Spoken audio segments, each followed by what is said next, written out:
Hello, I'm John Jenner, editor-in-chief of CorpGov. Thrilled to be back here at the New York Stock Exchange. I have got Patrick Gadson, who is the co-head, he's a partner also, of the shareholder activism group at Vinson and Elkins. Great to have you back, Patrick. Thank you. Good to be here. So we had a lot to discuss, a lot of action the last several months in the activism world. We also have a lot of macro factors. So let's start with that one, the Fed. How important is the Fed's decision? Do we get a rate cut, and will that impact activists and how they look at going after companies? Yeah. So it impacts activism from a thesis perspective for the activists as opposed to whether or not activism happens, right? So activism has been fairly resilient through different economic cycles. It's resilient through the Great Recession. It was resilient through COVID. What it changes is what an activist may ask for, right? So if you have a class of activists that has a reputation for asking to get companies sold, it would be helpful for them to have a looser monetary environment, a lower interest rate environment, for them to have a company sold to an acquirer, right? Because the acquirer has to look for financing, presumably, right? So in terms of asking for an M&A transaction or something like that, it would affect an activist decision. So what we've seen is a pivot from more transactional-based, catalytic type of requests to operational-based changes. So, hey, instead of sell this thing, restructure your operations in such a way where we can sort of lower your cost structure on the SG&A, almost exclusively SG&A. Activists rarely can help you in the gross margin area. Or do something very softly financial based, not so much in your capital structure, but maybe restructuring the inside of your actual operations in some way that hopefully can quote unquote unlock value. So it is something that we expect to see in terms of a change if we actually do get a looser monetary environment. We'll see more activism pushing for companies to get sold. I think Chairman Powell's words at Jackson Hole were fairly clear in how he's sort of telegraphing and leading the market to expect a looser monetary environment going forward. So hopefully from an activism perspective, my clients would like to not necessarily see a lot of activists out there asking to get companies sold, but I think that if we actually do receive the looser interest rate environment that's predicted, then you should probably expect to see activists push for more transactions as opposed to what they're doing now, what they've been doing over the last 4 to 5 years, which is operationally based changes in terms of their main theses, sort of a broad basis. Gotcha. I'm going to ask you about another topic which I think may be related a little bit. So ESG, some of the chat that I would hear with people in the financial community is that it was really important when we had zero interest rates. Rates went up. Is that a coincidence that ESG kind of fell out of favor a little bit as rates rose?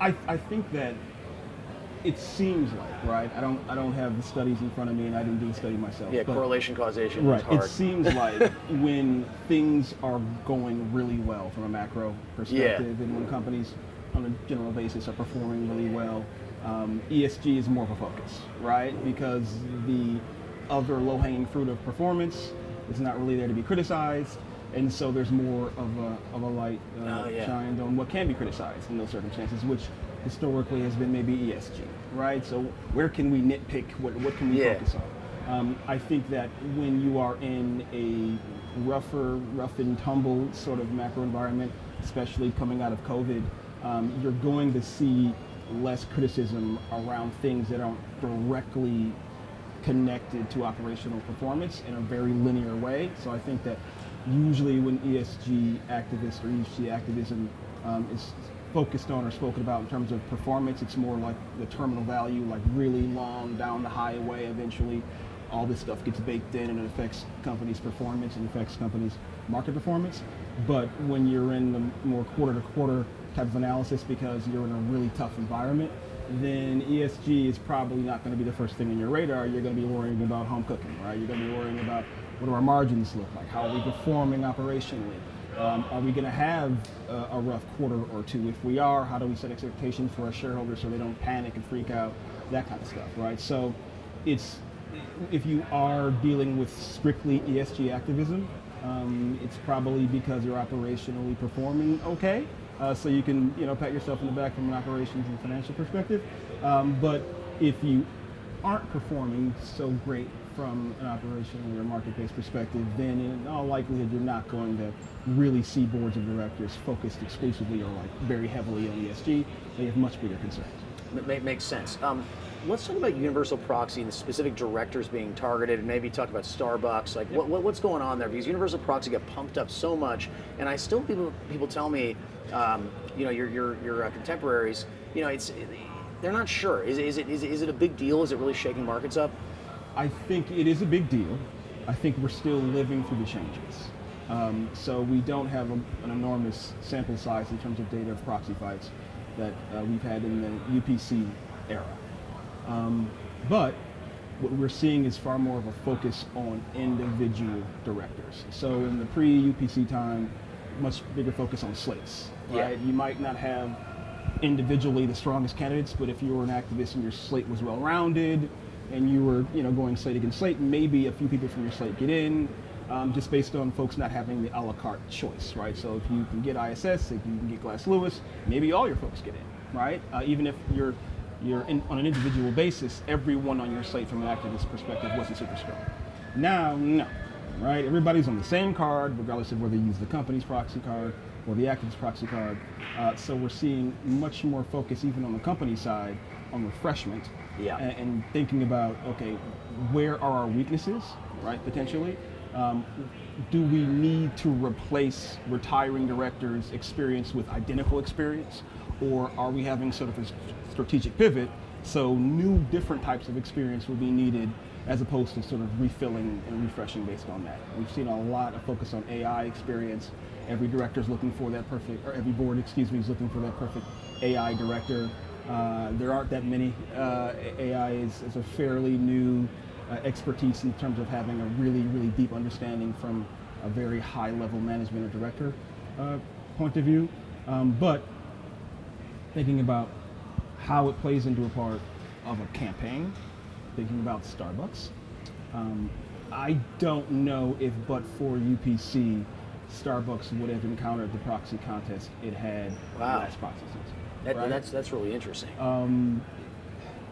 You had a union, which historically unions aren't really deeply into proxy contests. Yeah. It was probably the first purely vanilla ESG, right, non-operationally based campaign that we've seen that's been a big campaign, right, as opposed to just a small proposal. Right? They went after real board seats. They hired very sophisticated advisors. They went almost the whole way. But for UPC, we probably don't see that, because the thinking would be, but for UPC, well, in all likelihood, we're putting up a slate of directors, if you're the activist, right, if you're the union that actually ran the campaign there, a slate of directors that maybe don't have really deep operational or financial experience, but they have a very narrow set of skill sets that we think, although niche, are very applicable from a labor perspective. Right. Getting all those folks in the boardroom on a slate versus slate sort of competitive basis, very difficult, right? But UPC, everyone is on one card, maybe you get one or two in there. Yeah. And that has management sort of second and third guessing themselves in terms of engagement, as opposed to maybe, we'll stiff arm them, it's a union, no one's gonna vote for these guys.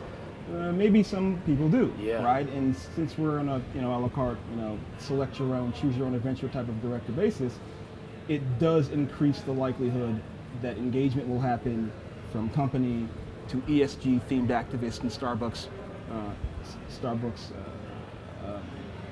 sort of perspective.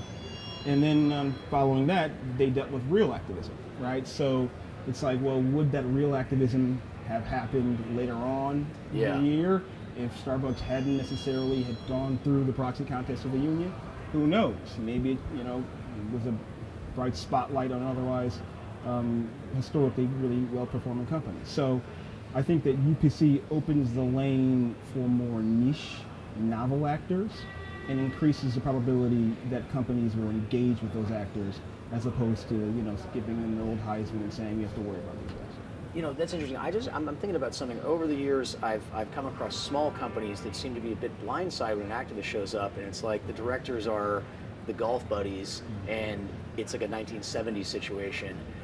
Does UPC impact those smaller guys because someone's going to notice that and say this is absurd? It's a $700-800 million company. It's not that big. The directors just think no one's paying attention. Yeah.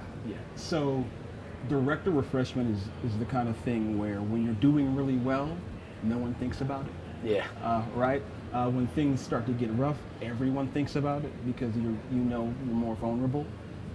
For those more country club type of boards, where Director A recommended Director B, and the chairman recommended Directors X through Z, those are circumstances that if you are not in great weather for performance, like you aren't really crushing it, as soon as things get a little sticky, you're going to be really bad. Because the thinking is expertise didn't drive those members of the board actually being added, right? It was more of a collegial, I know him, I trust her type of thing, which speaks to independence.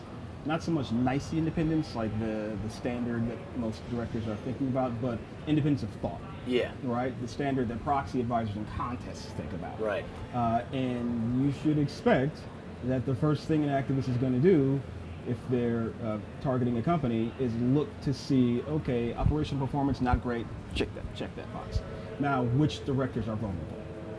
And it's going to be the directors who were the country club directors, as opposed to the directors who were probably sourced through an executive search firm with broad expertise that you need. It's going to be the ones that you can pick off easily, and those are going to be the ones targeted. And with the UPC, you can expect that if the activist does come with a really strong 3 or 4 candidates on a larger type board, there's a real shot that those, maybe 1 or 2 of them at least, gets in the boardroom. So maybe now you settle, if you're the company, a little earlier than you would have historically, because UPC puts more pressure on individual attributes and what each director is contributing, that you're going to have to think twice before, again, choosing not to engage in this. Makes sense. All right, last question. We're talking about boards that are more vulnerable perhaps than they used to be because of these new rules and so on, even in small companies. What advice would you give to those companies in terms of, expanding their shareholder engagement, talking to shareholders more? Because the more you talk to them, I would imagine, the less likely you are to get surprised, right? Yeah. So shareholder engagement is not a proxy season thing. Yeah. It should be a yearly, full cycle, 365 thing. Sometimes what companies and what boards will tell us, well, we reached out, they didn't get back to us. Reach out again. Yeah. If they don't get back to you, reach out again. Right? They being usually the larger institutions, will at least take note that you attempted to. Oh. They will know, right? They store their own records and they'll understand, well, they tried. Yeah. Right? We didn't get back to them, but they tried. If you're in a circumstance in which you're in a proxy contest, you've never spoken to many of your shareholders. Right. You've never really engaged with the contest situation teams at ISS and Glass Lewis because you've never been in a proxy contest. The activist, in all likelihood, has engaged with almost all of your institutions if it's an experienced activist because they've run fight after fight after fight. Yeah. So they've spoken to all the corporate governance people at BlackRock. They've spoken to all the corporate governance people at State Street. If you haven't, and those are the people actually casting votes at your company, you're not going to have even the relationship the activist has with them, right? Yeah. So you can't think about it as, well, when nothing's going wrong, so why do we have to speak to them?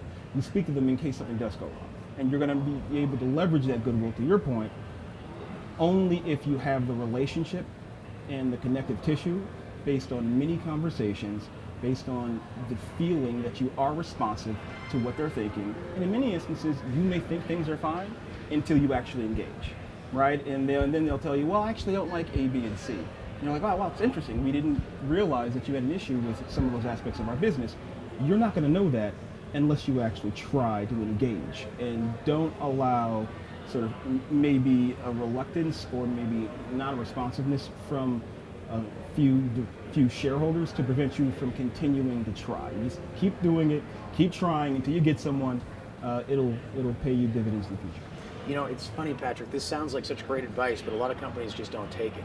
But that's the way of the world. It is. It's a sort of thing where, especially for companies that have performed well, it maybe doesn't even occur to them because they're thinking performance has been so great. Yeah. Why have the conversations? We know things. Yeah, are the gonna world be can right. change, though. Yeah, yeah. Things can change, and things can change quickly. And we've seen a lot of activism that's been based on 1 year of poor performance. So, 30, 40 straight quarters, 50 straight quarters, great performance. 1 year poor performance. Wow. Activist hits proxy contest. So you can't rely on past performance historically as a lever to help you in activism if even you've had 1 year of poor performance. If you haven't been communicating with your shareholders, you're going to really miss your.